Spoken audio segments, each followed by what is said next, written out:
Bien-aimé, écoute, personne ne peut défier l'amour que Dieu a envers toi. Personne ne peut réussir à retourner Dieu contre toi. Bien-aimé, le diable sera toujours là pour te dire que Dieu ne t'aime plus.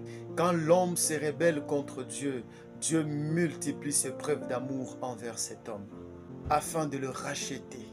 Bien-aimé, le péché est comme une maladie que le diable jette dans le cœur de l'homme.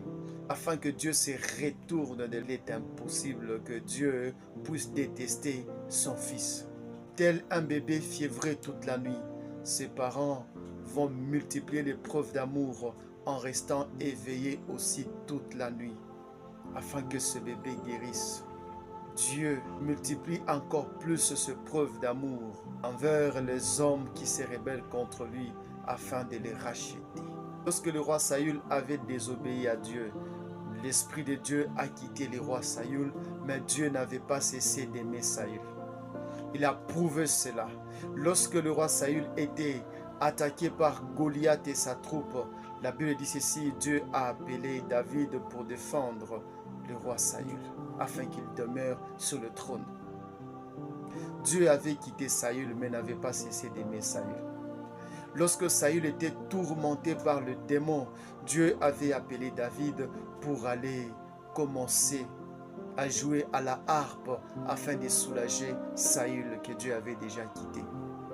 Bien-aimé, Dieu peut quitter tes affaires, mais Dieu ne peut jamais cesser de t'aimer. Il va multiplier ses preuves d'amour afin de te racheter. Tout ce que tu vois de bon, malgré que tu es dans le péché, ce sont les preuves d'amour que Dieu est en train de montrer pour toi afin de te ramener à lui. Dieu ne peut jamais être retourné contre toi. Dieu ne peut jamais cesser de t'aimer. Si tu es en vie, ça fait partie des preuves d'amour qu'il veut te racheter, qu'il veut que tu rentres, que tu sois sauvé. Bien-aimé, dans le jardin d'Éden, Satan, le diable, a tenté de retourner l'amour de Dieu contre Adam et Ève. La Bible dit ceci, lorsque Adam et Ève eurent péché, Dieu a commencé à multiplier ses preuves d'amour.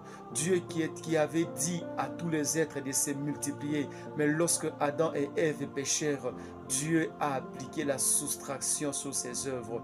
Il a tué pour la première fois. Il a saigné un animal pour la première fois. Sur les milliers d'animaux qu'il avait créés, il a fait -1. Pourquoi? Parce qu'il aime ses enfants.